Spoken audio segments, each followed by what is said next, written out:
بسم اللہ الرحمن الرحیم الحمدللہ رب العالمین وصلی اللہ علی محمد وآلہ الطاہرین۔ موضوع گفتگو نکاح، اور ہماری اس گفتگو کا عنوان ہے استخارہ۔ استخارہ یعنی اللہ سبحانہ و تعالی سے طلب خیر۔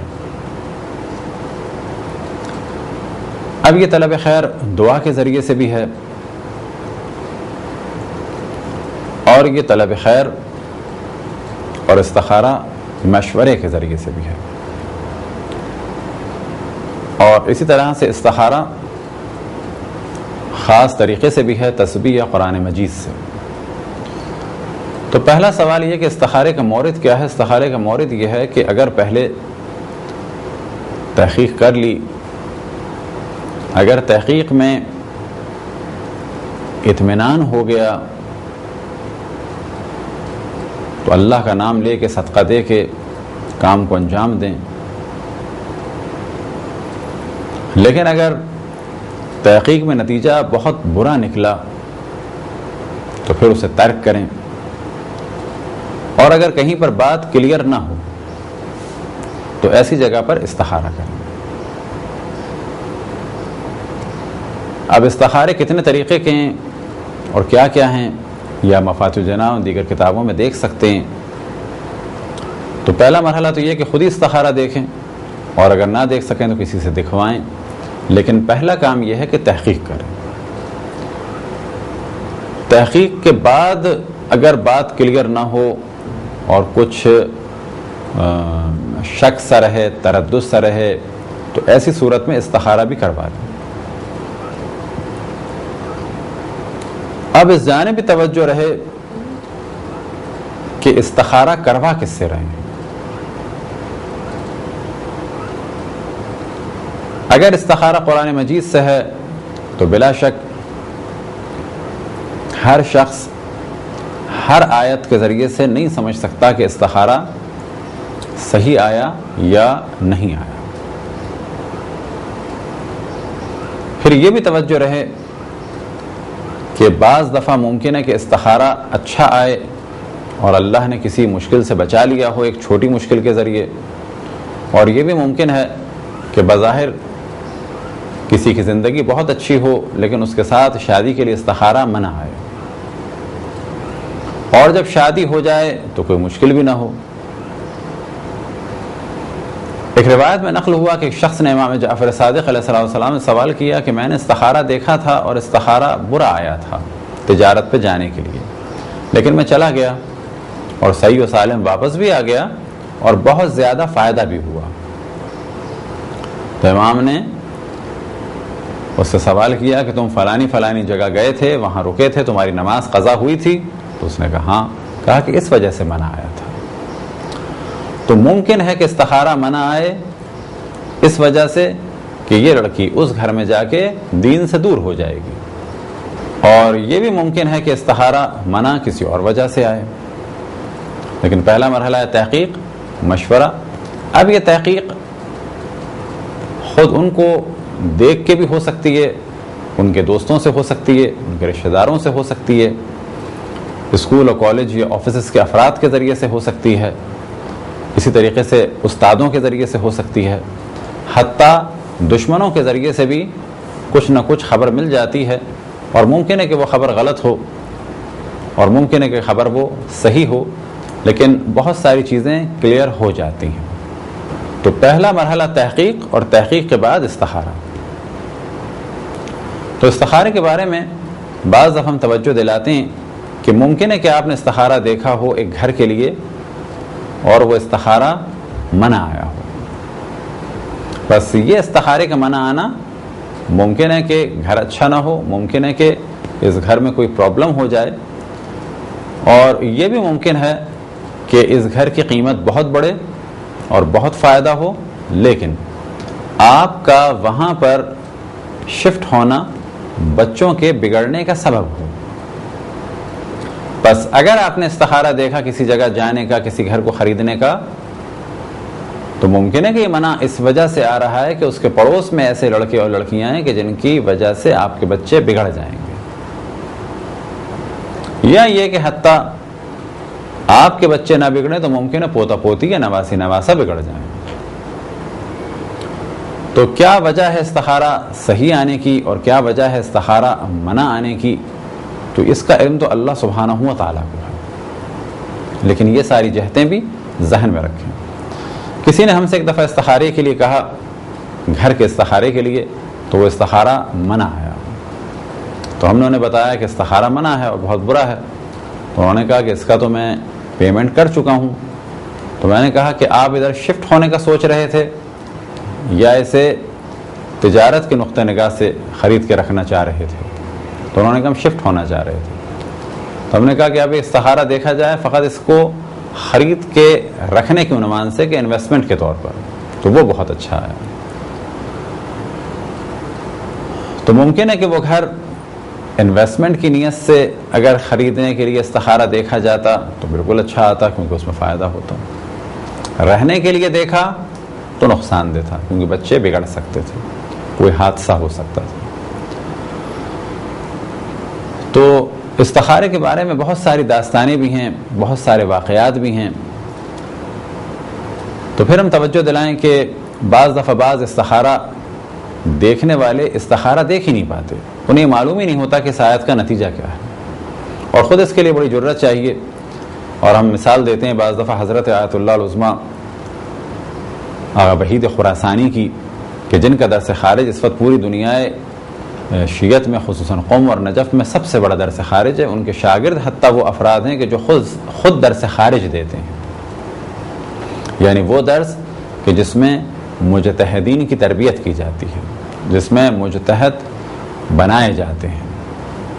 اب آپ تصور کریں کہ ان کے شاگرد اس مقام کے ہیں کہ وہ خود درس خارج دے رہے ہیں۔ ایک دفعہ کسی نے ان سے استخارے کے لیے کہا اور قرآن مجید ان کے ہاتھ میں دیا، انہوں نے استخارہ دیکھا اور کچھ دیر دیکھنے کے بعد قرآن مجید کو انہوں نے بند کیا، اور بند کرنے کے بعد ان صاحب کے ہاتھ میں دیا اور کہا کہ مجھے نہیں سمجھ میں آ رہا اس آیت سے کہ یہ استخارہ اچھا ہے یا برا ہے۔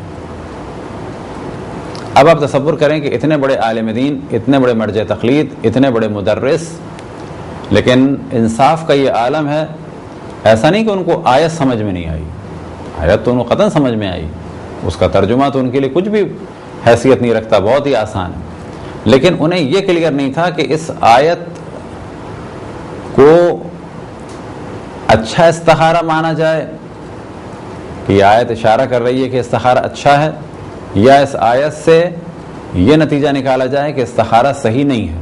اور انہوں نے بڑے ہی انصاف سے اس بات کو کہہ دیا کہ نہیں، مجھے نہیں سمجھ میں آ رہا کہ اس آیت سے اچھا استخارے کا مفہوم نکالا جائے یا یہ کہ استخارہ صحیح نہیں ہے۔ بس شادی کے لیے بہت زیادہ استخارے بھی نہ دیکھے جائیں۔ اگر لڑکا میچنگ کا ہے تو شادی کرنے کی کوشش کی جائے، اور پہلا مرحلہ تحقیق ہے۔ ہم سے کسی نے ایک دفعہ کہا کہ آپ اگر کہہ دیں فلانے لڑکے سے شادی کا تو ہم کر دیں، تو ہم نے کہا کہ نہیں، آپ تحقیق کریں، پہلے ہمارے کہنے پہ بھی عمل نہ کریں۔ حتیٰ بعض دفعہ سگے رشتہ دار جھوٹ نہیں بولتے، اپنے حساب سے وہ صحیح بول رہے ہوتے ہیں لیکن وہ غلط ہوتا ہے۔ مثال کے طور پہ ہمارا قریبی ترین اگر کوئی بچہ جس کے بارے میں ہم یہ جانتے ہوں کہ وہ انجینئرنگ یونیورسٹی میں داخل ہو چکا ہے، ہم سے کوئی پوچھے تو ہم کہیں گے ہاں انجینئر بن رہا ہے، 4 سال پہلے تھا، اب اس کا 4th ایئر چل رہا ہوگا، اور یہ جا بھی رہا ہے اور ہم سے کہہ بھی رہا ہے، لیکن اسے اس یونیورسٹی کو چھوڑے ہوئے تقریباً 4 سال ہی گزر چکے ہیں، یعنی اس نے ایڈمیشن لیا تھا، اس کے بعد نہیں چل سکا، پہلے سیمسٹر کے بعد ہی چھوڑ دی۔ گھر والوں نے بھی چھپایا، لڑکے نے بھی چھپایا، سب یہ کہہ رہے ہیں کہ لڑکا پڑھ رہا ہے، ہم بھی یہ سمجھ رہے ہیں لڑکا پڑھ رہا ہے، ہم سے اگر کوئی پوچھے گا تو ہم کہیں گے لڑکا پڑھ رہا ہے، لیکن در حقیقت وہ نہیں پڑھ رہا۔ تو اسی طرح کا معاملہ تھا، کسی نے ہم سے کہا تو ہم نے کہا کہ نہیں، نہ آپ ہماری بات پر یقین کریں نہ کسی اور کی بات پر یقین کریں، آج دنیا بھر میں ویب سائٹس ہیں، اس میں دیکھیں اور تحقیق کریں، اور کم سے کم تحقیق کا طریقہ یہی ہے کہ آپ اس سے پوچھیں کہ کیا پڑھا، کہاں سے پڑھا اور کس شعبے میں پڑھا، بس اتنا پوچھ لیں، اس کے بعد جا کے یونیورسٹی سے پوچھ لیں کہ واقعاً اس سن میں، اس سال میں اس نام کا لڑکا اس شعبے میں پاس ہو کے نکلا یا نہیں نکلا۔ تو جب یہ سارے مرحلے کلیئر ہو جائیں اور پھر بھی بات سمجھ میں نہ آئے کہ کیا کریں کیا نہ کریں، تو ایسی صورت میں استخارہ کریں. استخارے کو کھیل نہ بنایا جائے، اور اسی طریقے سے ہر شخص سے بھی استخارہ نہ دکھوایا جائے جب تک کہ یقین نہ ہو جائے کہ یہ استخارے کے معاملے میں بہت زیادہ انصاف سے کام لیتا ہے. اگر کلیئر ہوتا ہے تو کہتا ہے کہ ہاں کلیئر ہے، اور اگر کلیئر نہیں ہوتا تو واضح کہہ دیتا ہے کہ مجھے یہ چیز کلیئر نہیں ہے. اب یہاں پہ سوال یہ ہوتا ہے کہ ایک دفعہ استخارہ منع آیا تو دوبارہ دکھوا رہے ہیں، پھر منع آیا پھر دوبارہ دکھوا رہے ہیں، تو کون سے استخارے کو مانا جائے؟ تو جواب یہ ہے کہ جو پہلا استخارہ ہے اسی کو مانا جائے. ہاں اگر کنڈیشن بدل گئی ہو تو پھر دوبارہ دکھوا لیں. بعض کاموں کے لیے بار بار استخارے دکھوائے جا سکتے ہیں. مثال کے طور پہ آپ نے ارادہ کیا کہ میں اپنے شہر سے اس شہر جاؤں، اور نیت تھی کہ آج جاؤں، آج منع آیا. تو اب یہ جو استخارہ منع آیا ہے ساری زندگی کے لیے منع نہیں آیا، آج کے لیے منع آیا ہے. یہ سفر آج کا تھا، اب آپ کل کے لیے دکھا لیں، پرسوں کے لیے دکھا لیں. لیکن شادی کے لیے جب انسان استخارہ دکھواتا ہے تو وہ ممکن ہے کہ اس نیت سے دکھوا رہا ہو کہ اس سے شادی کریں. اب اگر یہ نہ آیا ہے تو یہاں پر یہ نہیں ہو سکتا کہ آج شادی کریں اور کل شادی کریں. لیکن ہاں اگر استخارہ اس طرح سے تھا کہ اس سے اس سال شادی کریں اور منع آیا تو پھر کہا جا سکتا ہے کہ اگلے سال کا دیکھ لیں. لیکن اصل استخارہ شادی میں اسی لیے ہوتا ہے کہ اس سے شادی کریں یا نہ کریں. بعض افراد استخارے کی نیت بھی نہیں جانتے کیا ہوگی، تب نیت کی جانب توجہ دلائیں کہ جب کا آپ سے کوئی عالم دین کہے کہ استخارے کی نیت کر لیں تو اس وقت نیت یہ نہیں کرنی ہے کہ شادی کریں یا نہ کریں. اس وقت نیت کرنی ہے کیا اس لڑکی کی اس لڑکے سے یا اس لڑکے کی اس لڑکی سے شادی کر دیں، بس کر دیں. اب اگر وہ کہتے ہیں کہ اچھا ہے یعنی کر دیں، اگر وہ کہتے ہیں برا ہے یعنی نہ کریں. کروں یا نہ کروں یہ نیت نہیں کرنی ہے. حیدرآباد جاؤں یا نہ جاؤں یہ نیت نہیں کرنی ہے. کیا میں حیدرآباد جاؤں، کیا میں یہ گھر خریدوں، کیا اس لڑکی سے شادی کروں، یہ نیت کرنی ہے. اب اس جانب بھی توجہ رہے کہ استخارہ اس لیے تو دکھوایا جا سکتا ہے کہ اس سے شادی کروں، لیکن کوئی استخارہ دکھائے کہ میں شادی کروں یا نہ کروں، مثلا شادی کے بارے میں کہ میں کروں یا نہ کروں، تو یہاں پہ کہا جائے گا یہ استخارے کی جگہ نہیں ہے. اور بعض دفعہ کہا جا سکتا ہے کہ یہ استخارے کی جگہ ہے. مثال کے طور پہ اگر کسی پہ شادی کرنا واجب ہو تو پھر وہ یہ نہیں دیکھ سکتا کہ میں شادی کروں، پھر اس کو زیادہ سے زیادہ یہ ہے کہ اس سے شادی کروں. اسی طرح سے اگر کسی پہ شادی حرام ہو، جو پہلے ہم گفتگو کر چکے ہیں، تو وہ نہیں دیکھ سکتا استخارہ، کیونکہ استخارہ نہ واجب کام کے لیے ہے نہ حرام کام کے لیے ہے. استخارہ ایک جائز کام کے لیے ہے کہ جس کا کرنا اور نہ کرنا دونوں برابر ہوں. بس اگر کوئی شخص کسی حرام کام کے لیے استخارہ دکھائے تو وہ صحیح نہیں ہے. ابھی حرام کام کیا ہو سکتا ہے کہ کوئی حرام پیشہ اپنائے، تو یہ استخارے کی جگہ نہیں ہے. کسی شخص نے ہمیں گواہی کے لیے بلایا اور ہم یہ جانتے ہیں کہ یہ گواہی جھوٹی ہے، تو اب یہاں پر ہم استخارہ دیکھیں کہ میں جھوٹی گواہی دینے جاؤں تو کہا جائے گا یہ استخارے کی جگہ نہیں ہے. جھوٹی گواہی دینا حرام ہے اور حرام کام کے لیے استخارہ نہیں ہے. تو یہ ساری چیزیں ذہن میں رکھیں. جب تک یہ چیزیں نہیں ہوتی اس وقت تک بہت سارے نظریات کلیئر نہیں ہو پاتے. بس پھر ہم توجہ دلائیں کہ پہلے تحقیق کریں. اگر تحقیق سے اچھے نتائج نکلتے ہیں اور دل مطمئن ہو گیا ہے تو صدقہ دیں. خصوصاً جتنے اچھے آپ کے حالات ہیں اس کو مد نظر رکھتے ہوئے صدقہ دیں. ایک زمانہ تھا کہ فرض کریں آپ کی آمدنی کم تھی اور آپ اس وقت صدقہ نکالتے تھے. آج آپ کی آمدنی بہت بڑھ گئی ہے تو آپ کا صدقہ بھی بڑھنا چاہیے. اور جب ایک اہم کام کرنے جا رہے ہیں تو صدقے کی تعداد بھی، یعنی کتنی دفعہ صدقہ دیا جائے، زیادہ سے زیادہ صدقہ دیں، اور مقدار بھی، یعنی کوانٹٹی بھی بڑھنی چاہیے. بس جتنا اللہ سبحانہ و تعالیٰ نے مال دیا ہے صدقہ بھی بڑھنا چاہیے. بس پہلا مرحلہ تحقیق کے بعد اگر مطمئن ہو جائیں تو صدقہ دیں, بسم اللہ کریں اور اقدام کریں. اگر بات کلیئر نہ ہو, کچھ شک ہو, تو پھر استخارہ دیکھیں. اور اگر جگہ بالکل ہی بری ہو تو پھر ایسی صورت میں استخارہ دیکھنے کی بھی ضرورت نہیں ہے. فرض کریں کہ ایسا خاندان ہے کہ جہاں پر لڑکا یا لڑکی بگڑ سکتے ہیں, تو یہاں استخارے کی جگہ نہیں ہے. ایسا لڑکا یا ایسی لڑکی ہے جو بد کردار ہیں, استخارے کی جگہ نہیں ہے. فاسق لڑکی ہے, شرابی یا فاسق قسم کا لڑکا ہے, یہ استخارے کی جگہ نہیں ہے. اب یہ سوچنا کہ شاید صحیح ہو جائے, اگر نہیں ہوا صحیح تو کیا ہوگا. اسی طریقے سے اگر لڑکی یا لڑکا پاگل ہیں, دیوانے ہیں, تو یہ استخارے کی جگہ نہیں ہے. ان میں اگر کوئی نقص ہے تو یہ استخارے کی جگہ نہیں ہے. یہاں پر دیکھنا ہے کہ لڑکی اس ناقص لڑکے کو قبول کرے گی, اس کی زندگی چلے گی, لڑکا اس ناقص لڑکی کو قبول کر کے زندگی گزار سکتا ہے. تو یہ بات ذہن میں رکھیں کہ فقط استخارے کے ذریعے سے یہ کام نہیں ہو سکتے. اب ایک اور سوال, ہمارے معاشرے میں بعض دفعہ جب لوگ کہتے ہیں استخارے کے لیے, تو کہتے ہیں استخارہ واجب کر دیں. تو یہ بالکل ایک غلط اصطلاح ہے. واجب کام نہیں ہوتا اس سے. یعنی اگر آپ نے استخارہ دکھایا ہے تو کیا اس پر عمل کرنا واجب ہے؟ تو جواب یہ ہے کہ عمل کرنا واجب نہیں ہے. کیا استخارے کی مخالفت کی جا سکتی ہے؟ استخارے کی مخالفت کی جا سکتی ہے, لیکن یہ عمل اچھا نہیں ہے. یہ اللہ سبحانہ و تعالیٰ کی رائے کا مذاق ہے ایک طرح سے.